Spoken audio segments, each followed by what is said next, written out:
はい、皆さんどうもこんにちは、奥沢です。今日皆さんにご紹介するのはこちら、ででん。ついにソニーから発売される大口径標準レンズである FE50mmF1.2G マスター、こちらのね紹介を今日はしていきたいなというふうに思います。で、今見ていただいた動画は全部ねこの新しい 50mm で撮ったんですけど、いやどうですか、やばくないですか。圧倒的なね描写力と、あとなんといってもね背景のね大きなボケ、いやこれはちょっとねすごいレンズが来たなということで、今日はですねいろいろとね僕のファーストインプレッションも含めて、皆さんにねこの新しいレンズの魅力っていうのをいろいろお伝えしていければなというふうに思います。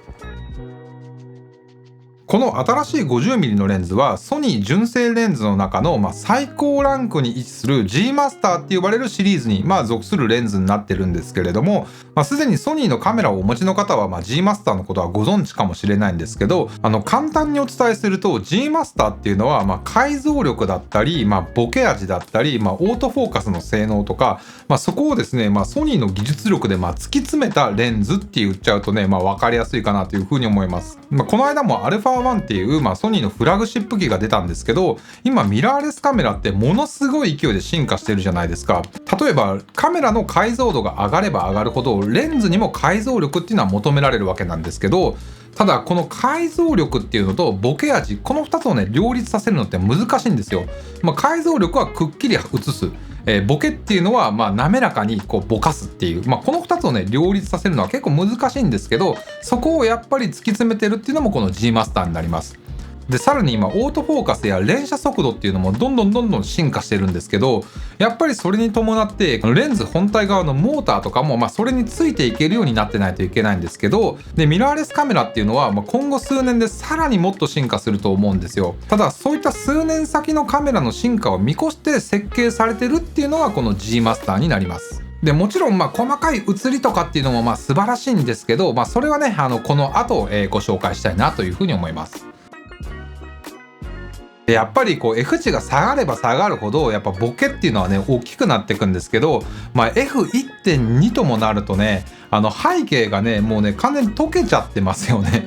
でこれいろんな F 値でちょっと撮影してみたんですけど、今ここに皆さんがよくお使いの F 値のものがあればね、それと 1.2 っていうのをこう比べてほしいんですけど、どうですか。めちゃめちゃ大きくボケてますよね。でやっぱりねこの大きいボケ味っていうのは F1.2 ならではで、この背景と被写体っていうのがものすごく綺麗に分離してるのがわかるんじゃないかな。この風になびいてる紙とかね、この一本一本までちゃんと見えてますよね。いやこれこそねさっき言ってたねその解像力とボケ味のね両立ですよ。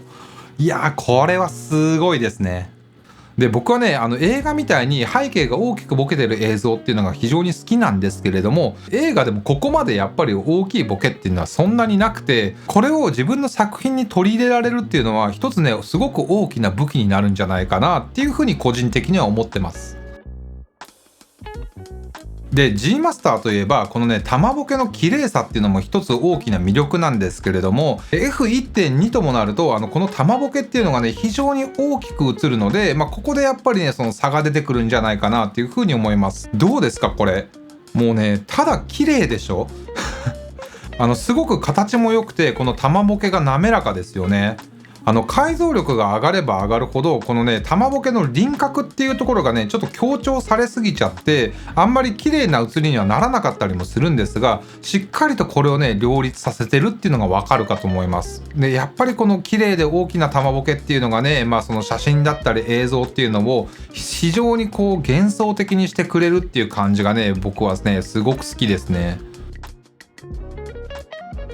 で、この新しい 50mm は最短撮影距離が40センチとなっていて、すごくね、被写体に寄れるんですよ。で、これらの写真がそうなんですけど、結構ね、セミマクロみたいなね、写りになるんですよ。あえてギリギリまで寄って、このね、薄いピント面っていうのをちょっと強調してみたんですけど、どうですかね。このね、花の写真なんかはね、分かりやすいかなと思うんですけど、ピントが合ってるところっていうのはね、すごくくっきりとね、こう改造してるのが分かるかと思います。で、これね、そんな大きい花じゃないんですけど、そのね、数ミリ前後からもうボケていって、で、そのボケ方っていうのもね、非常に滑らかなのがね、わかるんじゃないかなというふうに思います。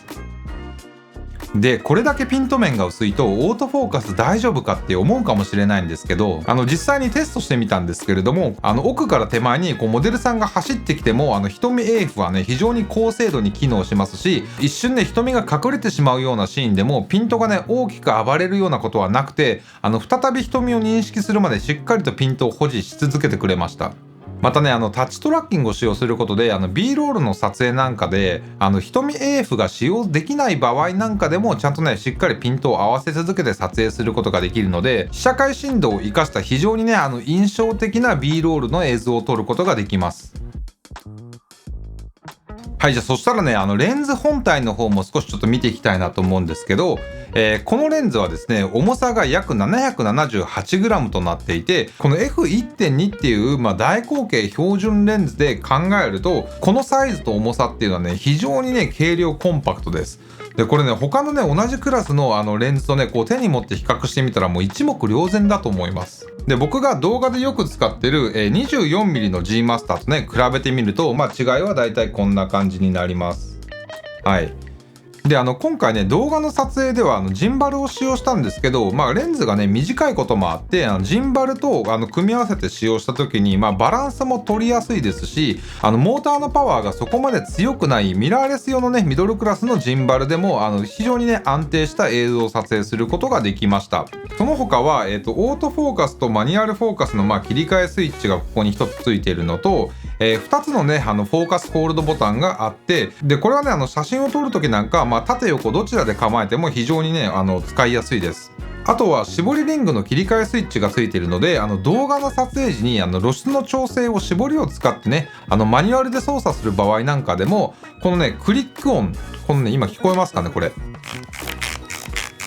はい、このね、クリック音っていうのをオフにすることで、一切ね、聞こえなくなるので、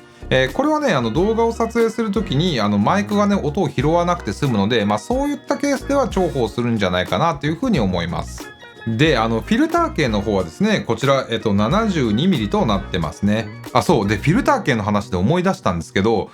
僕普段動画撮影するときに、可変 ND フィルターつけてるんですよ。で、やっぱりね、この F1.2 っていう明るさになってくると、ND フィルターもですね、僕普段使ってるものからさらに上の、これね、5から9ストップ。ね、よりね、この濃度が濃いものをね、使用しました。昼間の明るい場面では、もしかしたらですね、結構暗めの ND フィルターを選ばないと、白飛びしちゃう可能性があるので、ここは1点ね、ご注意ください。さて、じゃあいかがでしたでしょうか。このね、新しく発売されるソニーの FE50mm F1.2 G マスターのね、レビューは以上となります。このね、圧倒的な描写力や、大口径ならではのボケ感っていうのは、このね、新しいレンズならではとなっていますので、この動画を見てね、気になるなと思った方は、ぜひね、店頭の方に足を運んで、実際にね、試してみてほしいなと思います。また僕のね YouTube や Instagram の方でも今後ねこのレンズを使った作例っていうのをまた公開していきたいなというふうに思いますのでぜひですね登録フォローの方よろしくお願いします。じゃあ今日は以上となります。どうもご視聴ありがとうございました。ピース。届かねえし。